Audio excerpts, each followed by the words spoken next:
Hello and welcome to Baseball Barbacast, the only baseball podcast in the world who believes that the World Series should also be decided by the Electoral College. I'm Jake Mintz, that's Jordan Shusterman. And what does Pennsylvania think about the Dodgers? Well, I know Pennsylvania is not super satisfied with how this postseason went. Either side of Pennsylvania, I would imagine. I can't speak as much for the middle. Big week in America, Jake. And we are going to keep talking about baseball as we have a Dodgers parade to review. We wanted to give more time to this 2024 Dodgers team, and that parade gave us a whole pod's worth of content. However, we're going to keep the parade chat to a relative minimum because we wanted to kind of go bigger picture about this 2024 Dodgers season. Don't worry, we are aware there have been some moves that have been made, some hot stove related happenings that we are going to get to, at least a couple at the end of the show. But obviously, we will kind of really shift into offseason mode in our next episode, whenever that is. But let's focus on the Dodgers first, Jake. And here's why. This very specific week of baseball I find fascinating because what you have is one fan base who doesn't want to think about the hot stove, and then 29 fan bases who don't want to think about the World Series at all. They are ready to start chatting about free agency. And that is because either you're the Yankees and you lost in heartbreaking fashion, or you're one of the other teams that hasn't done a baseball game in a month, right? And so it is totally reasonable to start looking ahead. However, I think it is important to take a breath and spend some time on the team that won the whole thing, because we spent so much time talking about the trades and the signings and the people and the strategies that when you actually win the thing, when it's over and there's a parade and confetti and a trophy and drunk people on a microphone, that's the whole point. And so for us to just drive by this Dodgers team feels incomplete and unsatisfactory. So what we're going to do on this episode a little bit later is draft our favorite things about the 2024 Dodgers. But before we do that, we do need to talk about the parade. Yes. And I think the obvious place to start with this, and maybe we'll get into this a little bit with the draft, but this is really what the team, what Clayton Kershaw, particularly what anyone who was on that 2020 team that won it all, this is what they had been waiting for. They did not need the validation. I know you heard some stuff from Walker Buehler, and we've talked about the show about how the players that won in 2020 wanted a quote unquote real one. But I think a lot of that is everything that comes with it, right? It's not that 2020, that winning a shortened season and winning a bubble World Series wasn't an achievement. That was an achievement. And we've talked about that. That was a championship that was very impressive. However, they did not actually get to celebrate it as such, most notably with the hundreds of thousands, millions of people in Los Angeles who showed up for this. Whenever we see crowd estimates, I always have no idea what to make of them. All I know is, my gosh, was that a lot of people. You had hilarious quotes from people like Tyler Glass now saying, I didn't know this many people existed. Hey, Tyler, who do you think you're sitting in traffic behind? Anyway, funny quote for a guy like him who's very worldly and has gone on trips around the globe. And I know, and I'm sure he was half kidding, but it was a great way to kind of. But a lot of the players were like, I didn't, and I genuinely think that they meant this when they were asked by David Vassegh or Kirsten Watson, did you realize how many people cared about this? And they were like, honestly, no. When you see this many people showing up, because yes, Dodger Stadium is the biggest major league stadium, but that's only 50,000 people. This is, that times a lot, and it's spread all over throughout a giant city like Los Angeles, and then filling the stadium again for kind of the end of the parade. So it was an incredible scene, as most World Series parades are, but this really was just the magnitude of this one was pretty staggering. And let's just start rattling off some of our favorite moments. I watched most of this live. I don't know any other bigger picture things you wanted to get on to before we get to specific moments. Well, best part about a World Series parade, you can say whatever the hell you want. I mean, you have kind of carte blanche here, right? Everyone assumes you're drunk, And so you just take the mic and you could say a bunch of stuff that you never would have said on the record a week earlier. Yes. And that is obviously on display in many ways. So, I mean, again, of course, you start with one of my favorite things about watching a parade is who's on what bus. It usually seems pretty random, but sometimes you see, okay, all the relievers want to be, hanging out together. Oh, you see, maybe some of the Latin guys, or you got the Dominicans, are hanging out together. No, this one was it a random range of players. And I think that kind of was a good way of showcasing the Dodgers in a lot of sense, is that you had, Ohtani and his dog, hanging out with Teoscar, Ohtani hanging out with Kiké. It was everything, the whole range. Brent Honeywell and Clayton Kershaw, arm in arm. I mean, everything was fully on display there. I mean, again, we can get to once we got to Dodger Stadium and the most notable things that were said. We have to shout out Jack Flaherty first, because this is an important World Series topic. Jack Flaherty, certainly one of the more inebriated players on this route. He certainly had a great time. Of course, a team that has meant a lot to him his whole life, getting to celebrate a World Series. He was very honest. He's like, look, I didn't pitch well in Game 5, and it didn't matter. My teammates picked me up.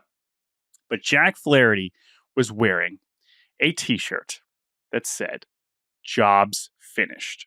Now, an important part about this, which is related to the other time we brought this up a year ago, related to Evan Carter, which I will explain in a second, which is that this seems to be a more specific reference to Kobe Bryant.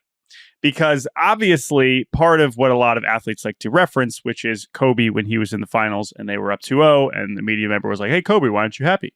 He was like, "Job's not finished. Job's finished. Job's not finished." So is that the first ever job's not finished? I'm not sure, but that's certainly one that a lot of people like to reference. Certainly Jack Flaherty, a giant Kobe Bryant fan, certainly for the Dodgers. However, this was very refreshing, because a year ago, when Evan Carter was handed a phone to react to the Rangers winning the World Series, and he said, "Rangers fans, on we the got field. it on the field. field. They have won the World Series," and Evan Carter said, "Rangers fans, we did it, but job's not finished." And we said, "Evan, no, my friend, the job is finished. It is over. You do not have to do anything else." It was very nice to see someone who understood that the job was clearly finished, and that is why he was very, very drunk. That job finished. Another job not begun. Haven't even started But it's next a different. year's But job. it's a different job. Is the point? Different job. His job is finished. Thank you, Jack Flaherty. Other amazing moments. Kiké just flaming Fat Joe, confirming what we had suspected, that the lifeless Fat Joe performance at Yankee Stadium did indeed create a utter vibe suck for the Yankees and propel the Dodgers to victory. And I don't know if Kiké specifically referenced, because his line, the punchline was basically, "Ice Cube came out, we already won. Fat Joe came out, and we already won." That was basically his line. I don't know if he referenced the fact that Fat Joe was also shown on the Jumbotron minutes before the 5th inning in Game 5, but that is also a thing that happened. So that was tough for Fat Joe. I don't know how he is ever going to recover from that. So Kiké was obviously saying a lot of very funny things. Couple great Mookie moments. I would say Mookie. Now, again, this is a kind of a more common version of jobs not finished, which is, "I want more championships." And for Mookie Betts, who now has 3 World Series rings, he gave him a line which is basically like, I've only been here a few years. I got 2. I got 9 more years. I'm trying to fill up this hand with World Series rings, which is just an incredible line. And again, we could talk about how likely that is. I know it sure feels likely in the moment, but that was very cool. Max Muncy referring, he said, "Hey Mookie, what do I tell you when they intentionally walk Shohei to get to you?" And then Mookie said, "I got 400 too." It's just true. Only so many baseball players have $400 million guaranteed to them, and Mookie Betts is certainly one of them. Any other? I mean, again, there's so many to get to, but any other favorite moments? Dave Vassay asking Shohei if he was going to take his shirt off like Kiké, and Ohtani hitting him with no. He said no, never in English. No Will Ireton necessary. He's like, yeah, that will not be happening. Will, could you actually, you know what? I'm good. I got this one. Walker Buehler, obviously, if it was there ever a more obvious public F-bomb than giving Walker Buehler a mic. I mean, his whole just aesthetic over the course of this day wearing Orel Hershiser's game-worn 1988 World Series jersey with a beer bong kind of wrapped around his neck. I mean, he was in top form. And honestly, I actually don't think they ever gave him the mic to like fully speak. Good. They knew he did, sneak in a couple MFers without being asked, but that was fantastic. And then a couple other things. I mean, Brent somehow got the mic, which was amazing. Thanks to Max Muncy. He was like, Honeywell, speak to him. I was like, oh my God, this is a bad idea. He obviously dropped some F-bombs. And then the last three things that I have to mention. One, Teoscar Hernandez was our most visible tears when he was asked to speak. Once he got the mic, that was very cool. There's a lot of Teo related things. I'm writing about him this week, his free agency and everything that goes into that. So he's super interesting to me. And then the last funny one that we have to mention is just Dave Roberts. They basically reprised the Ice Cube performance. Like he literally ran it back. Yeah. Like whatever audio settings they had, they just did the same thing, same two songs and everything. And Dave Roberts just getting after it. With Ice Cube, which he was not able to do quite to the same degree before the game when they were playing. Now he was letting it eat. I mean, this was I don't know how drunk Dave Roberts was, but he was having a good time. Dave Roberts during the Ice Cube line, and if I hit the switch, I can make the ass strap, where he like grinds on Ice Cube and like rubs his butt up against him, was just all time hilarious. This is great. Again, who's going to tell you no? And then the last thing, I just think the last topic here is Clayton Kershaw. Yeah. Because I don't really know how much we're going to necessarily talk about him when we talk about the full season, because in reality, he wasn't a huge part of it. He was, of course, one of the pitchers that got injured. But Clayton Kershaw, when you talk about what this meant to people, when you talk about who was looking forward to this day the most, I mean, when they won in 2020, he was the story in a lot of ways, right? Of course, it was they got Mookie Betts and they had Corey Seager and all those things. But like, I'll remember Clayton Kershaw running out of the bullpen in Texas almost as much as any other of those final scenes of that game. But this is really what he's been looking forward to. And that was really all the interviews, all him speaking on the mic, him talking about how much, and he was very honest, being like, we know we've kind of done this dance the last few years. Oh, is he going to go back to play for the Rangers? And this was clearly, he was like, no. This is where I belong. This is where I always belong. And I'm so glad, right? I guess there's another world where he ended up going to the Rangers and he isn't a part of this celebration. Maybe he's part of last year's celebration. Who knows? Whatever. That's kind of a weird thought. But the fact that Kershaw got to have this was so incredibly cool. And the fact that he said, like, yeah, no, I'm coming back. So maybe he'll get to do it again and be a bigger part of the team. But either way, if anyone had earned it, regardless of what happened this season, it was just so cool to see Kershaw have that.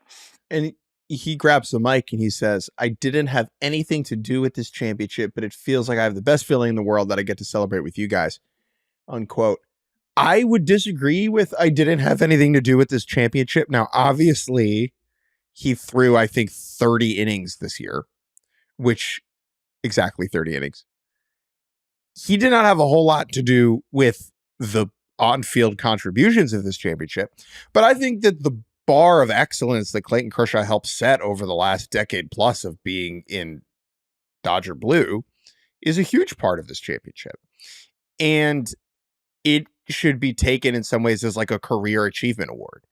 Would it have been somehow more fulfilling for Kershaw to have won in like 2019 when he came out of the bullpen? Let's say he like strikes out Juan Soto and Anthony Rendon in game 5 of the NLDS, like maybe, but there's something cool about it being more than your pitches, right? The vibe you set has a real impact on the culture of a place. And I hope that Clayton Kershaw genuinely does not believe that he had nothing to do with this championship, because he very much did. Yeah, and I'm sure that's just the competitor speaking in him as someone who has contributed to so many of these teams in the past. But to your point, I mean, it's not like this guy had to prove anything.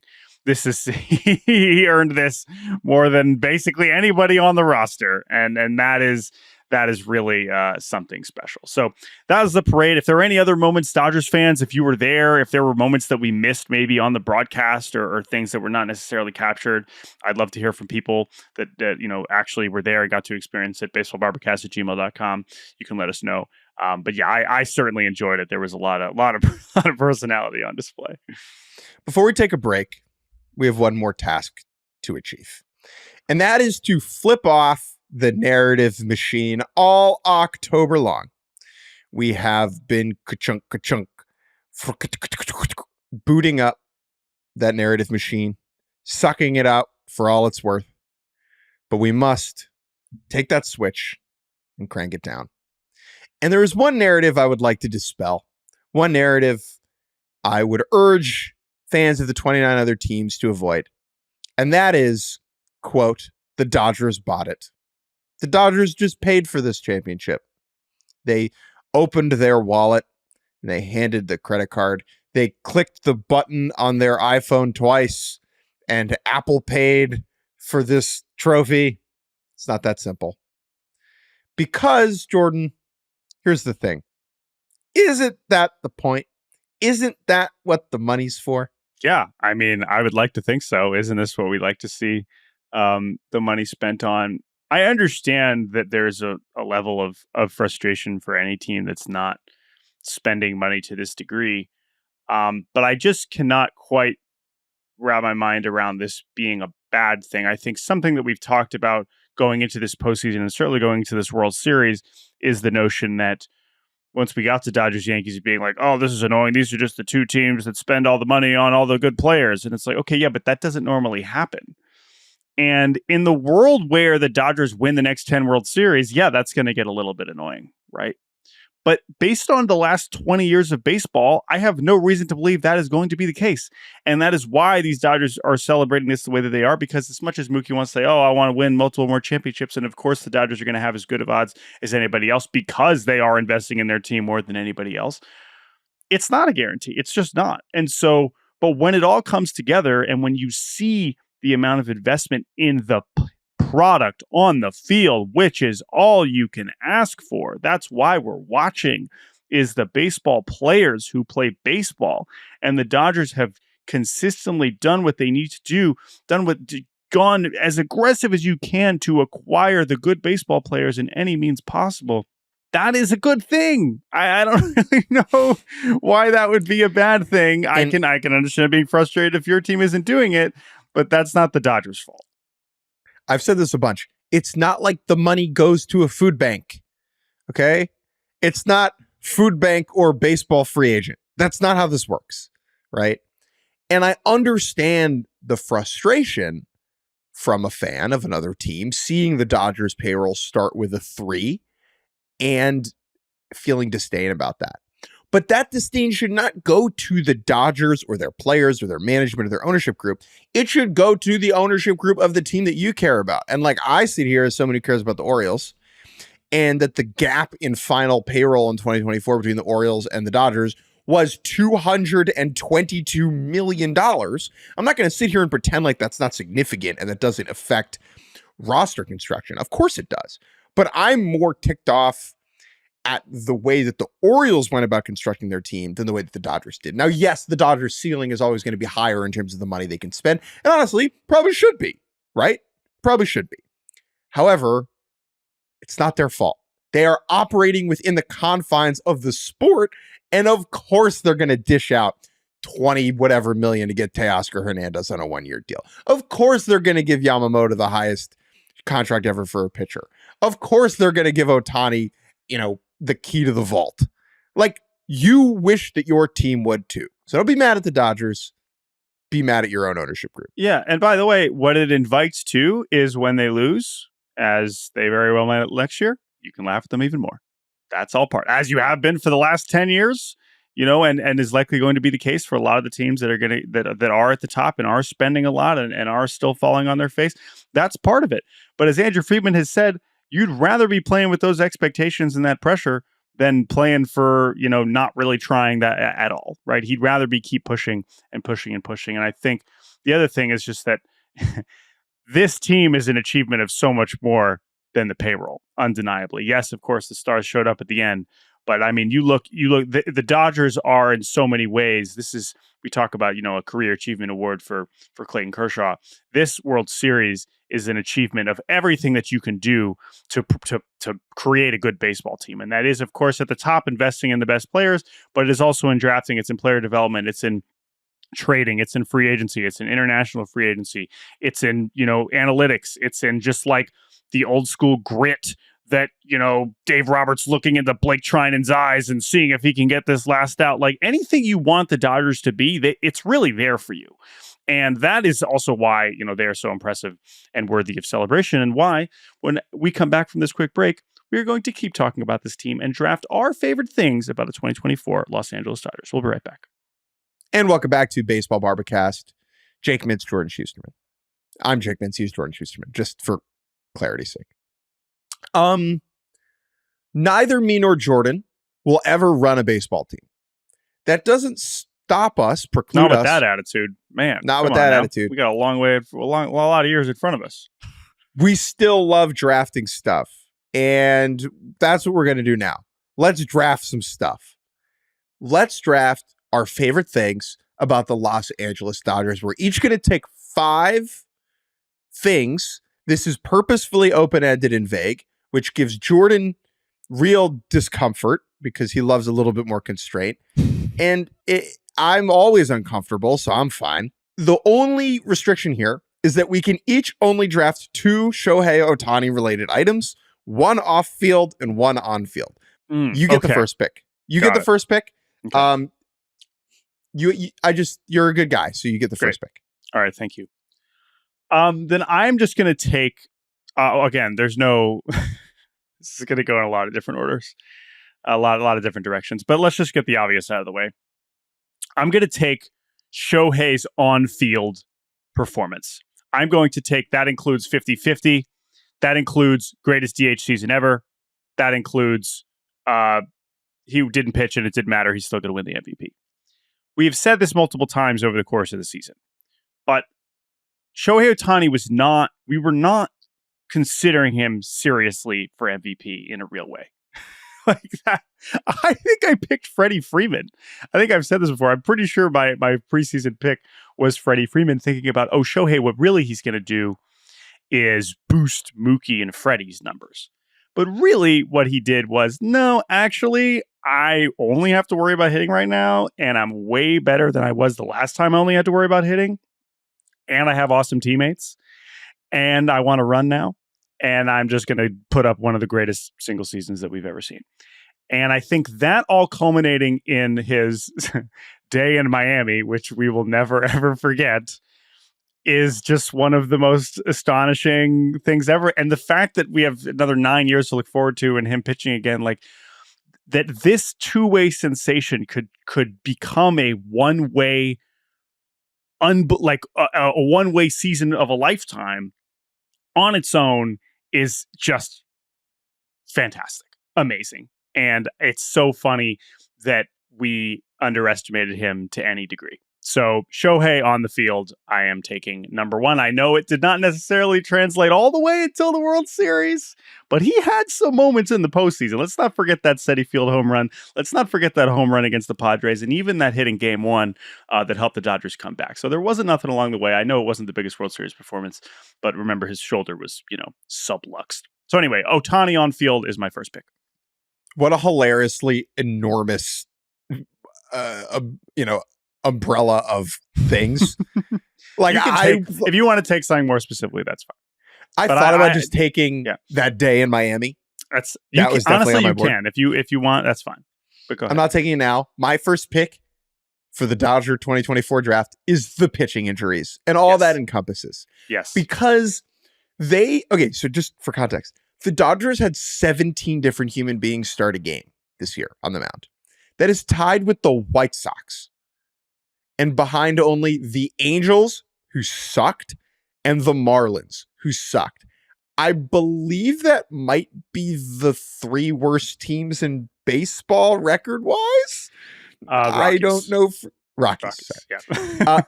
You get my point. This was not the plan. Okay. Now, are the Dodger pitching injuries somehow self-inflicted? Sure. The way that they maybe develop pitching and prioritize velocity maybe leads to more arm injuries. But that this team and this organization was sturdy enough to withstand this level of attrition is a testament to what they built. Of the top 10 pitchers in regular season innings, only 5 of them were on the playoff roster, and only 2 of them were starters. Okay, that's nuts. I'm just going to go in order quickly. Gavin Stone, hurt. Tyler Glasnow, hurt. Yamamoto started. James Paxton just like jettisoned on waivers to the Red Sox. Whatever, sure. 4th in innings on this team.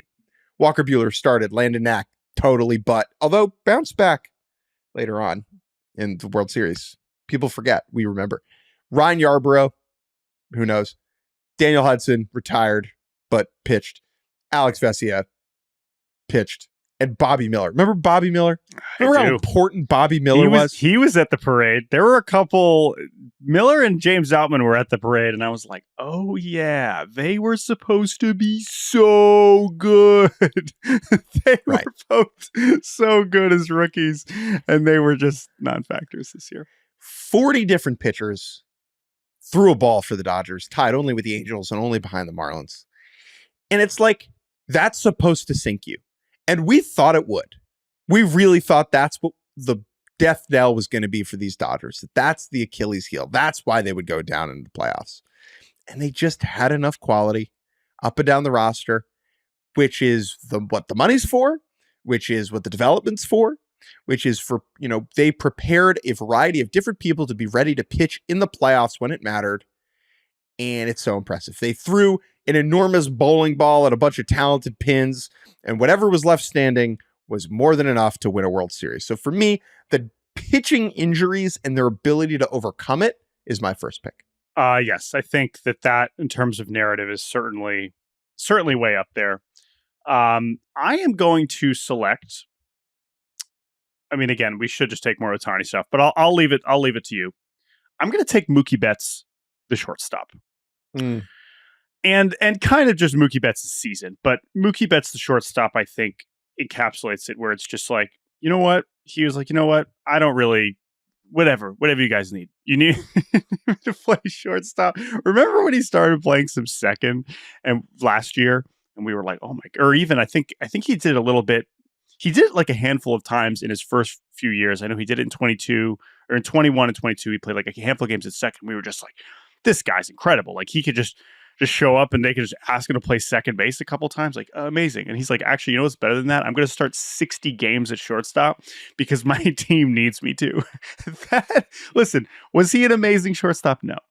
But the fact that he was able to do that when they needed him to do that, the fact that he was able to then after he got hurt, come back and just not be hitting leadoff anymore, even though he had been for however many years because Ohtani had been doing that. The fact that then when he gets to the postseason, he has arguably his best postseason that we've ever seen from Mookie Betts.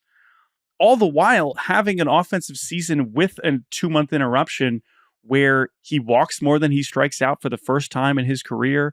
Like there were sneaky things that Mookie was doing that we've talked about it. It's like at times after they won in 2020 and 21-22, even though he was still winning, all these awards, he just didn't really seem, he was just kind of coasting, right? But this was a season where Mookie Betts was like, guys, not only do I only care about helping the Dodgers finally win another World Series because he realizes like, oh, I got a shot here to win, multiple championships in a way that not a lot of players in my generation are going to be able to. But that he was able to carry that all the way through and perform at his best at the end of the season. He is, as Freddie Freeman said, one of the greatest players of all time, and we should not lose sight of Mookie Betts being able to just show up and play shortstop. I am going to take, with my second pick, the fact that we don't need to debate the 2020 World Series anymore. Oh my goodness gracious. Look. The 2020 World Series and the 2020 season was weird and different, and I think should be in some ways picked apart and removed from many narratives. Like, go look at Dominic Smith's numbers that year. When we say most X in a full season, Luke Voigt, baby. that's Voigt, what baby. we mean. It was a hall of mirrors, right? It was a haze of confusion. Yet what they did that year, what the Dodgers accomplished in October, was still impressive. But boy, am I happy that it just has zero, like, lasting narrative heft over this franchise. That these Dodgers, this era of Dodger baseball, has a ring. They did it in a full season that no one can pick apart, that no one can say, oh, it was Mickey Mouse, that, oh, it didn't matter. I just am so happy that that doesn't need to be thought about anymore. Now, if you want to say, well, they don't have two, like, okay, great, whatever. That's fine. They have one. And one is more than me or you or anyone else listening to this podcast will ever have. Very good pick. Next up, I am going to go with something that's not on our board here, but it's really started to hit me, certainly the parade and just like generally reflecting on the season. And it is Walker Buehler. I am going to take Walker Buehler as his own thing. Does that bill deserve to be picked above Ipe? We'll get to that in a second. But I think what Walker Buehler did this season and everything that went along with it, how big of a story he was just over the course of his Dodgers tenure. And how this will age, especially if this is the end of his Dodgers tenure. More on that a little bit later. But like, this guy was part of the problem over the course of this regular season. Why can't Walker Buehler figure it out? He's throwing hard again. The stuff is there and he just keeps getting crushed. What's happening? But then once you got to October, people were still saying like, oh no, he's going to turn it on. And I was kind of like, all right, like I want to believe that's true because I enjoy watching Walker Buehler succeed. But the evidence is not screaming at me that that is what is going to happen. And he allows 6 runs to the Padres. And it strikes out 0. And I'm just like, all right, like, I mean, he's clearly able to still pitch 4 or 5 innings, which is something that the Dodgers need right now. But like, this is still not the most satisfying potential end to his tenure. And for it to end with him going with consecutive scoreless starts and then closing out the World Series in relief is just an amazing sequence. And for a player who has also meant so much to this team, for a homegrown player who has meant so much to this team, right? The reality of this team, because of all the trades and the free agency, is that this roster and the production they got from this team was not nearly as homegrown as it had been over the last 10 years. That's a fact. But Walker Buehler is a big part of that.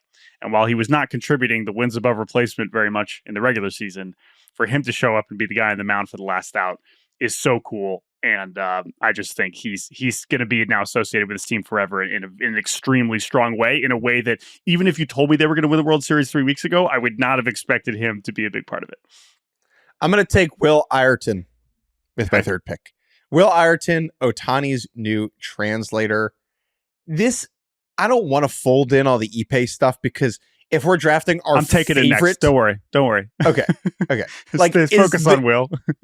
Is the Ipe thing my favorite thing about the Dodgers this season? No, but it's certainly relevant. But I'm going to focus on Will. Okay.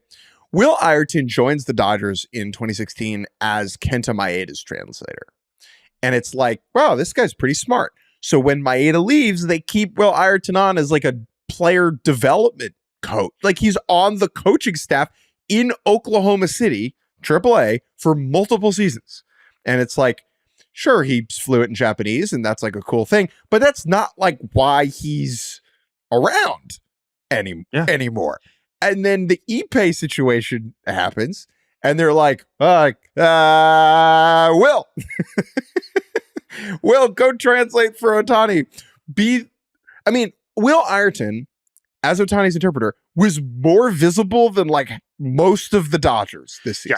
Yes. And this is the amazing thing about him. And to your first point about him still being on the staff for as long as he was, that is another example of kind of what I was getting at earlier about the Dodgers being so good at so many things. Their staff is gigantic.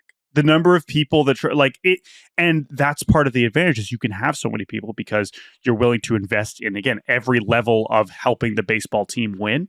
And he, for a long time, was kind of part of that like secret underbelly of the Dodgers coaching staff and analytics group that was like always around and traveling or in the minors, but you didn't know who they were. The deep state. Exactly.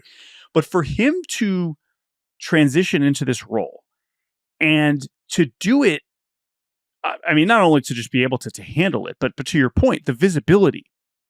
It's not that, obviously, over the course of, Ohtani's career with the Angels, like Ippei was very visible too. He was always there and had to always translate when Ohtani was talking all the time. But the amount of media obligations for Ohtani, even though I know he didn't speak as much as, a lot of Dodgers media would want him to, the amount that he had to handle unplanned at the start of the season, right? When Will Ayrton showed up to spring training, this was not on the docket of like, this is what your season is going to look like. For him to take on that responsibility and do it so gracefully and brilliantly is, and we don't even understand the half of it, right? But for him to be able to do that, we literally don't understand half of it. Yeah, probably more than half of it, but yes, so that is a good point. Is astounding. So I think that is definitely a great pick. We salute you, Will. It's just, dude, like the situation he was thrown into was wild. Yes. Wild.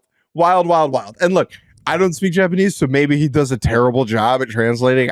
Probably I'll not. Say, of all the, Ohtani Stan accounts that I follow, by all accounts, he's interpreting and translating a lot more accurately than Ippei ever was. So I've seen many examples of that being shared. So, credit to him. I'm not one to verify it, but I'm trusting people that speak the language, and it does seem that to be the case. Most important thing about Will Ayrton, Jordan, D3 baseball player. All right. Who's your pick?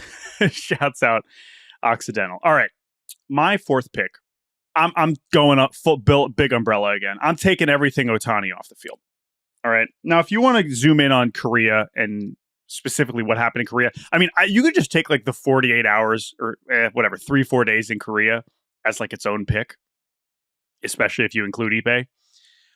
But just the year that we had, from is he flying to Toronto to what is his dog's name to who he has a wife to his interpreter stole tens of millions of dollars from him, for all of that to be happening and for him to not only continue to be one of the best baseball players on earth, but actually end up being even more beloved somehow through the whole thing because of his cute dog and his cool basketball playing wife, is just, it's an unfathomable sequence of unflappability, I think would be the way to say it. The fact that this is how his season started in Korea, and for him to just be like, yep, all right, that was unfortunate. And this friend betrayed me in horrific fashion, and Will Ayrton will step in, and I will just continue on being one of the best baseball players in the world. It is amazing. But everything last offseason, as we sort of started to learn more about Ohtani the person and Ohtani the personality, I think is also a big part of his first season in LA. Because again, remember, we did not know anything about him at all from a personal life standpoint until, like, now we're so used to it because his dog is everywhere and his wife's going to games and all these things. But like, that was so impossible to think about. We just assumed we would never see anything like that. We assumed it would only be baseball with him all the time. And now that we have a little bit more of him, that side of him, I think is pretty fun. But obviously, all the Ippei stuff cannot be overstated because it is one of the, at its core, let's not forget, extremely sad, right? I mean, obviously there are a lot of jokes to be made along the way because it was so patently ridiculous when we were reading the legal documents of him gambling on college soccer and all this stuff. But this is a betrayal of, levels that we cannot, possibly comprehend when you consider what that relationship was for so long. But that he was able to just keep rolling is just amazing. So yeah, everything Ohtani off the field, man. Wow. I am going to half challenge an outrageously broad pick. I mean, again, zoom in. If you want to pick, I understand. Yeah. Again, you could have taken dog. Hey. You could have taken wife. You could have taken I could have Toronto plane. You could have, but you didn't. And the one thing I do want to say about Ipe, look, Jordan, if you stole $15 million from me or whatever, I wouldn't go 50-50. I don't think I could do that. Simple. My next pick. Yeah. My next pick is Freddie Freeman World Series performance. That was, because Freddie Freeman was so good in the World Series and was so hurt. And it wasn't just the ankle, as we learned after the fact, that my guy had a, quote, intercostal issue, as first reported by friend of the show, Chelsea Janes, and then further reported by friend of the show, Jeff Passan, that Freddie had like a broken rib or whatever. What a thing. And Freddie Freeman going from very, very good, well-liked baseball player to all-time postseason hero was very cool. I saw someone yesterday running the marathon in a Freddie Freeman jersey, which does not happen if he does not go off in the World Series. And so for Freddie Freeman to now be understood and known and appreciated to this level, I think is very cool. So that's my pick. My last pick, I am going to take Teoscar Hernandez, actually. And again, I was thinking about him because I'm writing about him this week, but like this was kind of an example of the Dodgers flexing their financial might, being like, yeah, sure, we can give you $23 million. That's fine. It seemed like a luxury at the time. But not only was he amazing, had the best season. I mean, can you have a better one-year deal for both player and team? I mean, this goes down in the one-year deal Hall of Fame. I mean, this guy raising his national profile with a home run derby win, becoming BFFs with Ohtani, having, 137 OPS plus, returning back to his, career highs, continue to crush lefties, having a bunch of big postseason home runs, and then crying on the mic at the World Series parade. That's an amazing sequence. And I'll just say that's not really how it went in Seattle, but I'm so happy for Mr. Teoscar Hernandez because he seems like an absolute delight. So I'll take him fifth. I want to take Brent Honeywell with my last pick, but I'm not going to. I'm going to take the sheer scope of this team. When the Dodgers signed Ohtani and Yamamoto, a big part of that was because they wanted to enhance their global brand. Guess what? It frickin' worked because 15.8 million people, 15.9 million people in Japan alone watched Game 2 of the World Series. They averaged 12.9 million viewers in Japan. Easily the most watched World Series in the history in Japan. And so, more people caring about Major League Baseball because of how this team went about its business is cool as hell. And I think will leave a lasting impact on the sport in a really positive way. So I'm just going to take, I guess the way I would describe this pick is Dodgers as a global entity. That will be my final pick. That the big G, not Giancarlo Stanton. That Guggenheim patch on the side is spreading their brand. I know that's not what the people care about, but it is true, and that is a good way to spin forward, Jake. Because where are the Dodgers? Because where are the Dodgers beginning their season next year? They are beginning it in Japan. I just want to review our draft here before we take a break, if that's okay. Sure. You took Shohei on-field performance, Mookie Betts playing shortstop, Walker Buehler as a thing, Ohtani off-field, dog wife, Toronto victim of crime, and Teoscar Hernandez. And I selected pitching injuries, not having to talk about the World Series in 2020 anymore, Will Ireton, the interpreter, Freddie Freeman, the October hero, and Dodgers as a global entity. Let's take a quick break, and when we get back, we'll briefly touch on the Dodgers as they enter free agency and hit a couple hot stove nuggets before we say goodbye. And welcome back to Baseball Barbacast. Jake Mintz, Jordan Shusterman. Let's turn the clocks ahead. Even though we turned them back over the weekend, we're not closing the book on the 2024 season just yet. For those of you who listen to this pod, we will do a time capsule episode at some point. But as it pertains to the Dodgers, what does their offseason look like? Who are their free agents? What is on their to-do list as the stove begins to get hot? So Teoscar is the first one, and obviously he's been very clear about wanting to stay. I am more compelled by the pitchers and the different notes that Jack Flaherty and Walker Buehler finished their years on, right? Because Jack Flaherty, after being acquired, great in the regular season, a little shaky in the postseason. Walker Buehler, bad in the regular season, this incredible finish to October. I guess I still expect Jack Flaherty to get more money, but I don't really know. It's very weird to try and predict those two. Of course, also Blake Trinan is a free agent. That is an important reliever. Kiké, we know Daniel Hudson and Kiermaier retired. But yeah, Teoscar, of course, will be one of the better kind of second-tier bats available. Are they able to retain him? If not, what exactly does their outfield look like? Because otherwise, it seems like Mookie's days in the infield are probably done. But even if you put him back in the outfield, what is the rest of that Dodgers outfield going to look like? Is Tommy Edman the shortstop? Is he the center fielder moving forward? They only have him for one more year. And then the other big question about the Dodgers just moving forward is the number of pitchers that were obviously injured leaves the 2025 rotation in just a laughably unpredictable state. Here's what we think we know, which, by the way, we don't. Yamamoto.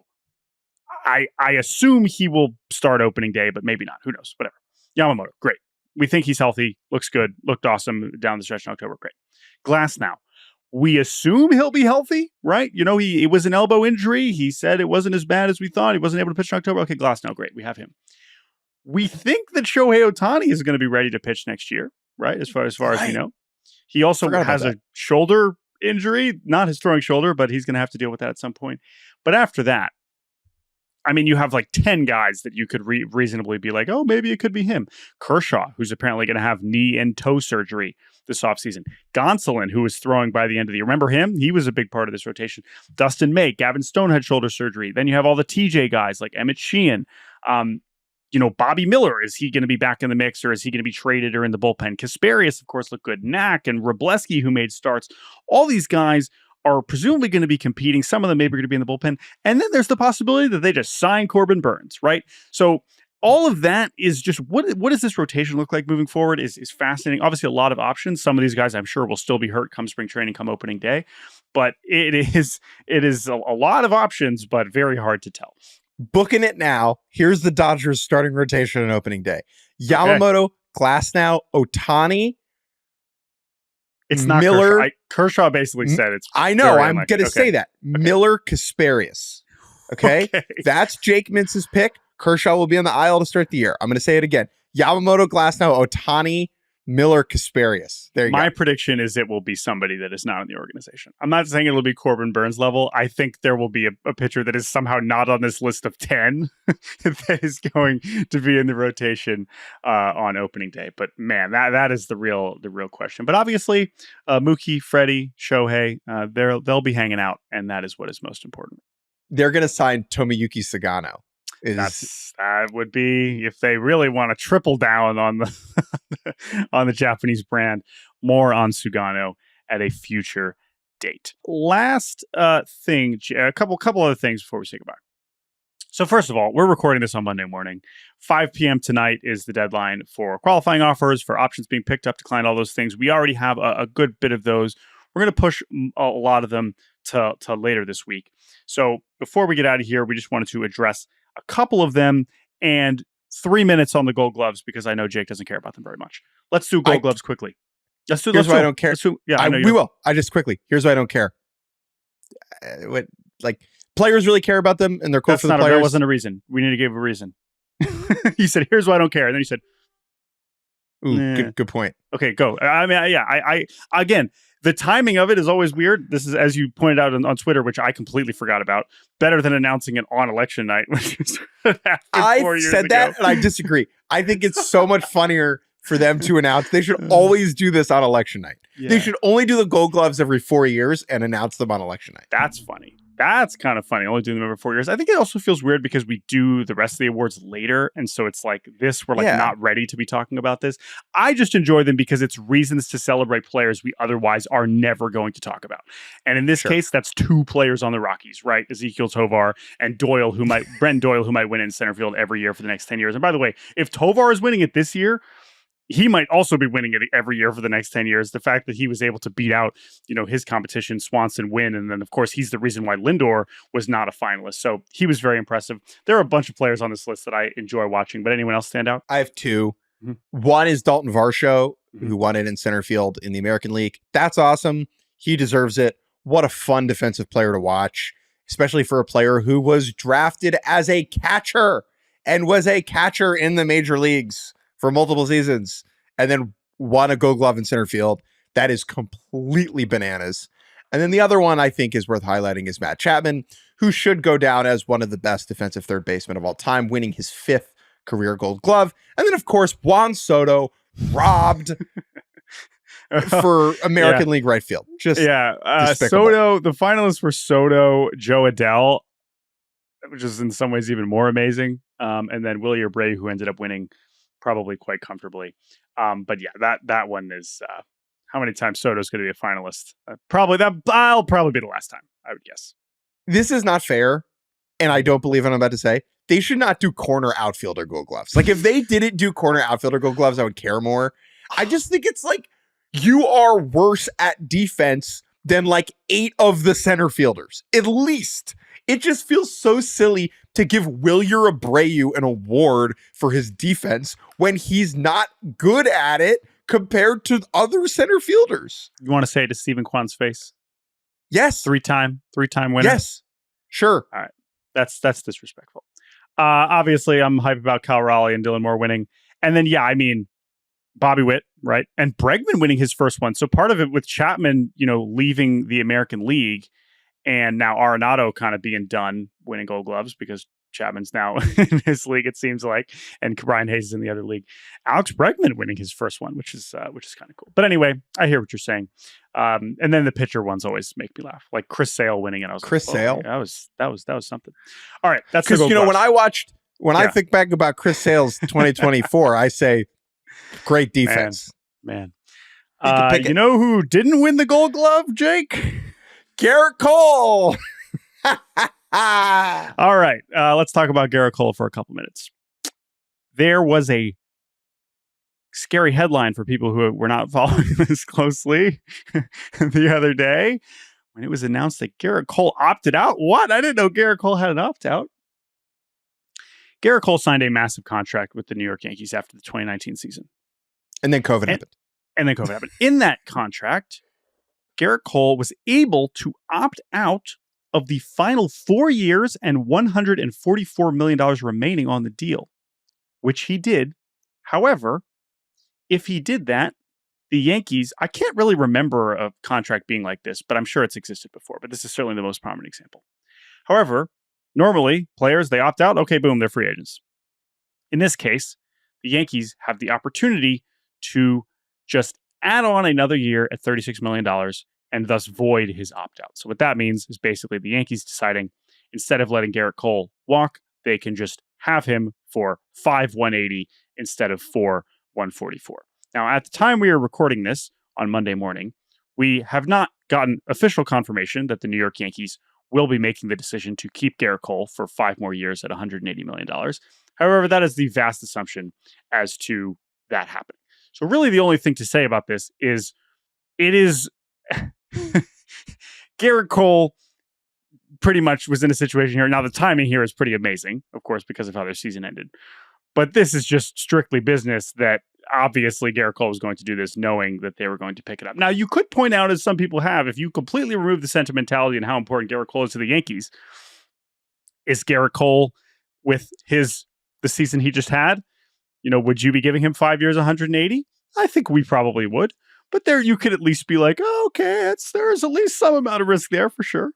But I think we understand that this is going to be resolved pretty comfortably and he will remain a Yankee. The whole point of the way this contract was set up is to ensure that one of the two sides would be incentivized to keep Gerrit Cole in pinstripes for the entirety of the contract. Now, he had a year in which it got really close to that perfect midpoint where he might opt and the Yankees might not pick it up. Still, was I surprised that he opted a little bit? I think if his season is like 5% worse, he might not opt if his injury lasted another month or he was not as good once he got back. Maybe he doesn't opt because he doesn't want to risk it. But I think the Yankees are going to pick this up. It's just a very funny headline. The other opt that I do want to talk about is Jordan Montgomery opting into the second year of his contract with the Arizona Diamondbacks at $22.5 million. The context here is important. Jordan Montgomery, incredible in 2023 for the Rangers. Boris client. Lasts really far into free agency last winter. Ends up signing with the Diamondbacks on a 2-year deal with an opt-out after the first year.